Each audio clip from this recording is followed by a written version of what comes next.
Hello viewers, hope you're doing well. Today in this video, I'm going to create a login and sign up API in our Node.js application. So let's get started. As you can see, the auth controller. So on the top, I'm going to import create user and a login user method from the auth service. Let me add here the path that we have /services /auth service. After importing these, I'm going to create an async function with the name sign up. Inside this argument, let me define the callback parameters that we have, request and response. Inside this method, let me add the try and the catch block. The catch block will catch an exception in case of API failing. So inside this, let me catch the error. Let me return the response with the status 400 with the error message in the form of a JSON.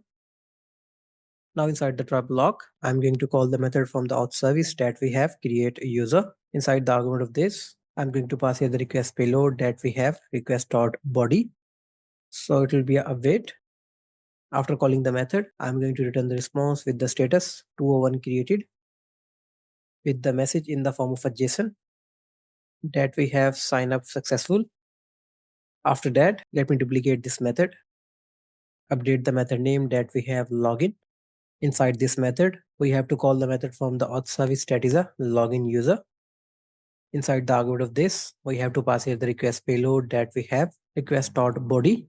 After calling the method, I'm going to return the response with the status 200 OK and the message in the form of a JSON that is a login successful. With the message, we have to pass here the token. Let me initialize a variable with the name token. This method will return the token, as you can see. Now we have to export these methods. So it will be a module.exports. The first method we have to export here, sign up. Second, we have login. Now after that, let me open here auth route. Inside this, I'm going to import the methods from the auth controller that we have login and the sign up. Let me add here the path that we have controller /auth controller. After that, let me import here express. After importing these, I'm going to create the instance of the router. Let me initialize this with the express.router. And we have to export the router. So it will be a module.exports is equals to router. Now I'm going to define the route for the login and the sign up. So it will be a router.host that we have the mapping. Inside the quotes, let me define the URL that we have /signup that for the signup API. On this path, we have to call here the method that is a sign up. Now let me duplicate this line, update the path that we have login, and we have to call here the method that is a login. After that, let me open here app.js, and on the top, I'm going to import here the auth route. Let me define the path that is a route/auth/auth route. After that, I'm going to initialize the auth route. So it will be a app.use. Inside this, I'm going to define the prefix path that is a /API/auth, and we have to navigate the request to the auth route. Now, as you can see the flow of the auth route, where we are calling the method from the auth controller that is a sign up.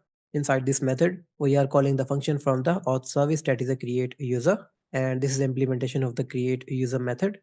And this route for the login. Now let me open here the Postman and let's test the APIs.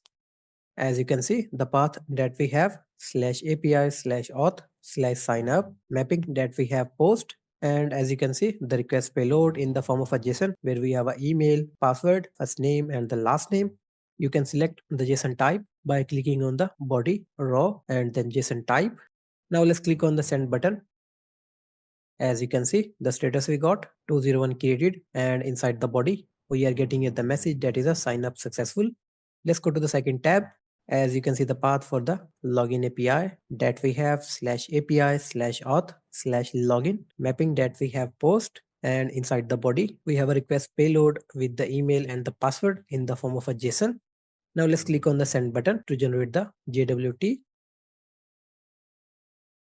As you can see, the status we got 200 OK, and inside the body we are getting here the message login successful. With the message we are getting here the token.